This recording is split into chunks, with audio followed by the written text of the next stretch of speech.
ਭਾਜੀ ਇਹ ਜੈਵਲਿਨ ਹੈਗੀ ਨੋਰਡਿਕ ਦੀ ਜੈਵਲਿਨ ਆ। ਠੀਕ ਹੈ ਜੀ। ਤੇ ਇਹਦਾ weight ਹੁੰਦਾ 800 ਗ੍ਰਾਮ। ਇਹ ਵਰਲਡ ਕਲਾਸ 800 ਗ੍ਰਾਮ ਹੀ ਚੱਲਦਾ? ਹਾਂਜੀ ਹਾਂਜੀ, ਇਹ ਮੈਨ ਜਿਹੜੀ ਕਲਾਸ ਹੁੰਦੀ ਉਹਦੇ ਵਿੱਚ 800 ਗ੍ਰਾਮ ਹੀ ਯੂਜ਼ ਹੁੰਦਾ weight। ਠੀਕ ਹੈ। ਤੇ ਇਹ ਹੈਗੀ ਨੋਰਡਿਕ ਦੀ ਵਾਲਹੱਲਾ ਜੈਵਲਿਨ ਹੈ। ਇਹ ਸਭ ਤੋਂ ਐਕਸਪੈਂਸਿਵ ਜੈਵਲਿਨ ਹੈ ਜੀ। ਨੋਰਡਿਕ ਦੀ, ਸਵੀਡਨ ਚ ਬਣਦੀ ਤੇ ਇਹਦੀ ਲੈਂਥ ਹੁੰਦੀ ਹੈਗੀ 2.60 ਜੀ।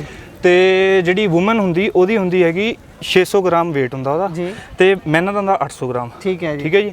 ਤੇ ਇਹ ਸਵੀਡਨ ਦੀ ਜੈਵਲਿਨ ਇਹ ਆਂਦੀ ਹੈਗੀ 1.5 ਲੱਖ ਤੋਂ ਉੱਪਰ। 1.5 ਲੱਖ ਤੋਂ ਉੱਪਰ ਇਹ ਇੰਨੀ ਹੈ? ਹਾਂਜੀ ਹਾਂਜੀ, ਇਹ 800 ਗ੍ਰਾਮ ਦੀ ਜੈਵਲਿਨ ਆ ਤੇ ਇਹਦਾ ਕਾਰਬਨ ਫਾਈਬਰ ਆ, ਇਹਦੇ ਵਿੱਚ ਫੁੱਲੀ ਕਾਰਬਨ ਫਾਈਬਰ ਆ, ਹਾਰਡ ਜੈਵਲਿਨ ਆ। ਇਹ ਕਿਸੇ ਟੈਕਨੀਕ ਤੇ ਬਣਦੀ ਹੈ ਬਾਈ ਜੀ ਇਹ? ਹਾਂਜੀ, ਇਹਦਾ ਸਾਰਾ ਭਈ ਮੇਜਰ ਹੁੰਦਾ, ਇਹਦਾ weight ਸਾਰਾ ਕੁਝ। ਇਹਦੀ weight ਦੇਖੋ ਨਾ, ਇਹ weight ਇਹ ਆ ਦੇਖੋ, ਮਤਲਬ ਕਿ ਇਹਦਾ ਡਾਇਨਾਮਿਕਸ ਡਿਜ਼ਾਈਨ ਹੁੰਦੇ ਸਾਰੇ ਤੇ ਉਸ ਹਿਸਾਬ ਨਾਲ ਹੀ ਬਣਦੀ। ਇਹ ਹਵਾ 'ਚ ਟਰੈਵਲ ਕਰਦੀ। ਹਾਂਜੀ, ਇਹਨੂੰ ਸਹੀ ਟੈਕਨੀਕ 'ਚ ਜੇ ਮਾਰੀਏ ਨਾ ਆਪਾਂ ਫਿਰ ਹੀ ਇਹ ਟਰੈਵਲ ਕਰਦੀ, ਅਦਰਵਾਈਜ਼ ਇਹ ਟਰੈਵਲ ਨਹੀਂ ਕਰਦੀ ਹੈਗੀ।